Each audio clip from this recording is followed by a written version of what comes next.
then the Quran have to be clear, right? Who the messengers are. Okay, so this is a comment that I received in a recent video where I react to a video by Christian Prince about the claim that Paul is a messenger of God. And Christian Prince claim in the video that it is mentioned in the Quran, when I have commented that it is not. It is mentioned in the tafsir, and we do not dig into that much, because I was just want to refuting the claim of Christian Prince. If he claims that it is in the tafsir, then it's quite clear, and we can discuss within the context of it is in one of the tafsir. But he make a claim as if it is clearly mentioned in the Quran. But anyway, that's beside the point, because in the comment section, some of the question is as such, right? Meaning that when I have made it clear, right? Okay, the names are not mentioned in the Quran. So this comment comes in where it says that the Quran must be clear, right? If the Quran is clear, then who are these three messengers, right? Because the name is not mentioned. So it implies, the question kind of implies that if the names are not mentioned, then the Quran is not being clear. All right. So in this case, I think the question poses an assumption that should be looked at first, right? Meaning that the assumption of the question is, if the name is not mentioned, then the point is not clear, right? So my challenge to you is, if you think this is correct, right, try read through the passages, right? Because the Quran comes with a certain narrative, and the story is told to highlight a certain point.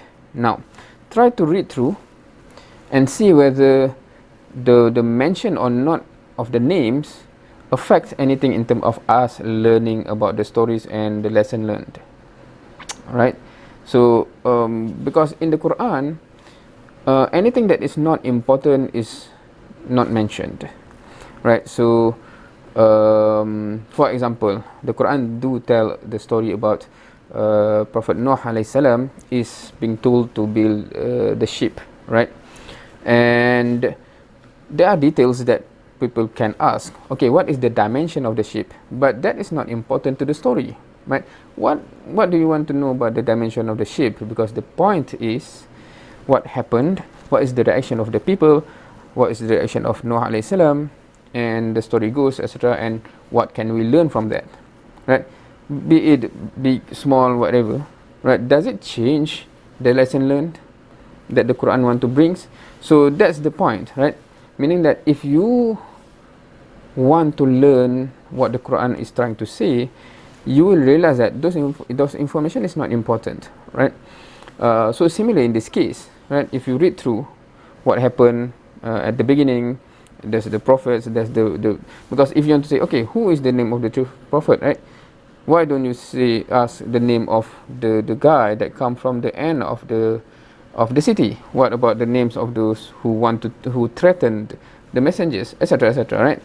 But those details, what are their ages, what are their gender, etc., right? Why don't you ask that? What is the races? So those are not important, because what is important is what they do, how they react to each other, do they follow the command of Allah subhanahu wa ta'ala, what happened next, what is the outcome of the people, etc., right?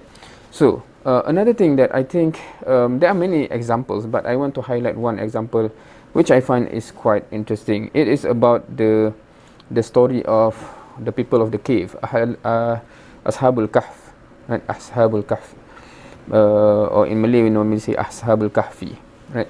The people of the cave, the several people that actually seek refuge in the cave. And there's a story is being told in the Surah Al-Kahf, Surah number 18, right? Now, there's a question that we can ask: how many are they? What is the number of these guys that go and seek refuge in the cave, right? Is it 3? Is it 5? Is it 7? Right? So it is interesting that in the Quran, in the surah itself, in Surah 18, Surah Al-Kahf, verse 22. So let's take a look at this verse now. So this is 18:22, right? So let's just read the verse first. أعوذ بالله من الشيطان الرجيم. سيقولون ثلاثة رابعهم كلبهم ويقولون خمسة سادسهم كلبهم رجما بالغيب ويقولون سبعة وثامنهم كلبهم قل ربي أعلم بعدتهم ما يعلمهم إلا قليل فلا تمار فيهم إلا مراء ظاهرا ولا تستفت فيهم منهم أحدا. Alright, so سيقول ثلاثة رابعهم كلبهم. So they will say, some people will say that there are three and the fourth is the dog. ويقولون خمسة سادسهم كلبهم. And others may say that there are 5%, the sixth is the dog, right? رجما بالغيب, this is basically, indeed, any of these, whether they say 3 or 5, they're actually just guessing, right? Because they do not see the reality, right? ويقولون سبعة وثامنهم كلبهم, and some will say that there are 7 and the 8th is the dog.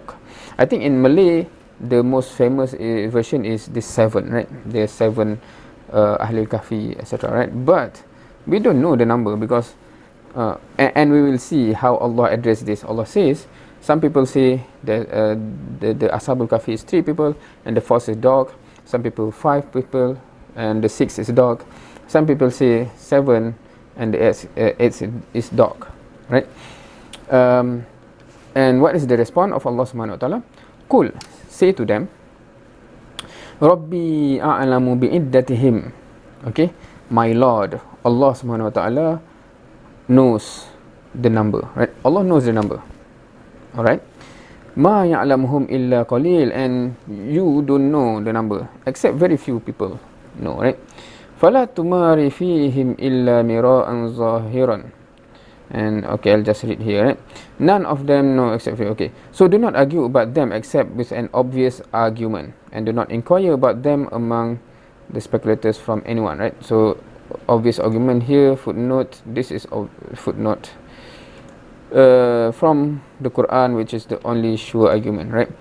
If Allah do not, because only Allah knows and very few human being, if Allah do not reveal the number, we will not know. And interesting here, Allah do not answer, right? Because some people say, if Allah knows, just mention what is the number. The point is, the number is not important.